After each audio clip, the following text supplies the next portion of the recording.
there's a barn across the road and a big hill come up like this to the crest. We lived right on the crest there, and across the road was that barn. And people would grab onto trucks at the bottom of that hill and ride up there and jump off and go to that barn and sleep all night.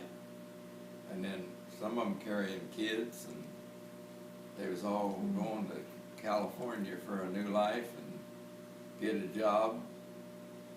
And they was just dreaming because it was so, times were so bad that it never did break open until finally I was 10 years old, and I was on the school ground on Monday morning when I heard about the Japanese bombing Pearl Harbor.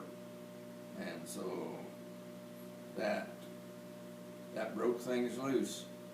That my dad got a job at the War Aid plant, and things just started moving. But So the Depression was like 10 years? well, for 30s and to the yeah, 40s? yeah. The war broke out December 7th, 1941. So it's had like 11 years, but from the time I was born. But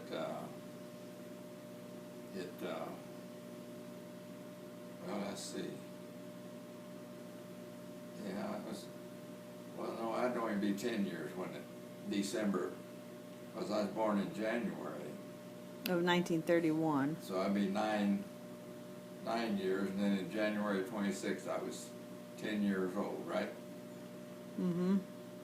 And that would have been 41. Didn't you say you guys used to go to the dump or something Yeah, there to was get food? when we lived in the southern part of town there was a In dump Terre Haute? Or? right on the alley. There's a street run this way, and then the alley run behind halfway between for the next street. And there's a dump right there where people dumped all the tin cans and stuff. And we'd go over there and take them cans and put them over there, and the cans wasn't worth nothing. And we'd pick out anything that was worth that we could sell. Mm. And at that time we could sell glass. So we was always we'd get a bucket where the bottom was gone.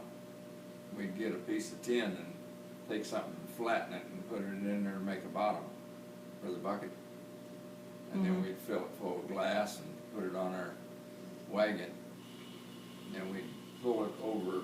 We had a path going through the next street, and then a half a block to the alley, and we could come up behind this old guy that bought our junk. And we'd go up there with our wagon and holler, "Mr. Horton, Mr. Horton."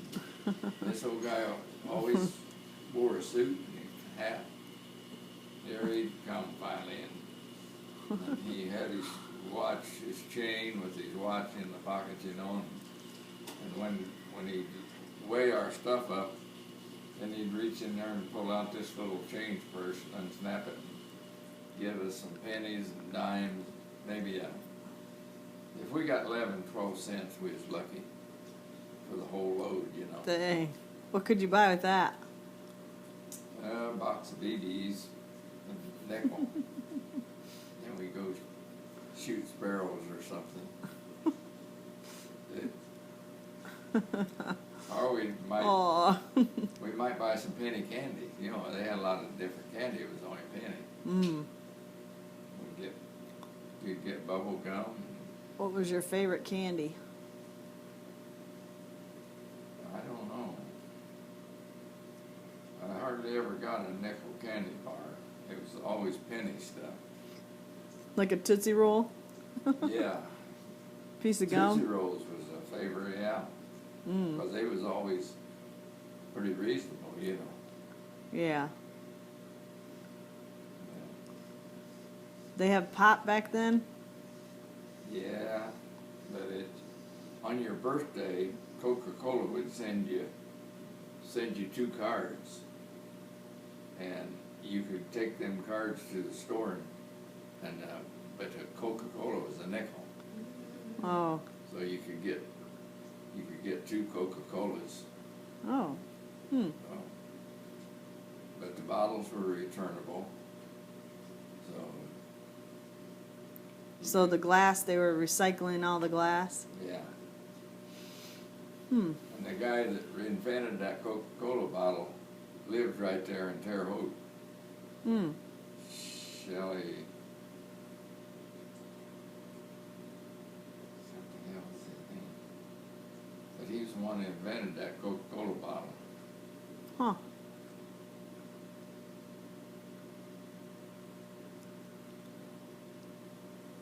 Did you guys have ice cream shops back then? Or just candy stores? Drugstore Drugstore. had ice cream, but we hardly ever visited that. And how many kids you had? 7 boys, 2 girls, and then my grandma died, and we got Dave and Ted and Imogene, 3 more. Whoa.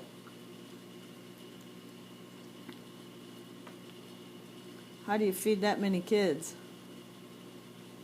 A lot of beans, Bean soup? yeah. I'm surprised you still eat them. Yeah, that is weird. And that's like them too. So, I remember going down there to Leroy's and having the bean soup. What was that? White bean soup. yeah, that's what we always liked, was the white bean soup. Just like your mom gave me a pound of butter beans the other day. Well, I put them on that stove, cooked them, put some ham in them. Didn't last but about 3 meals and it's gone. You just cook them with water and add Yeah. ham? Mhm. Hmm. Yeah, they're so good they didn't last no time.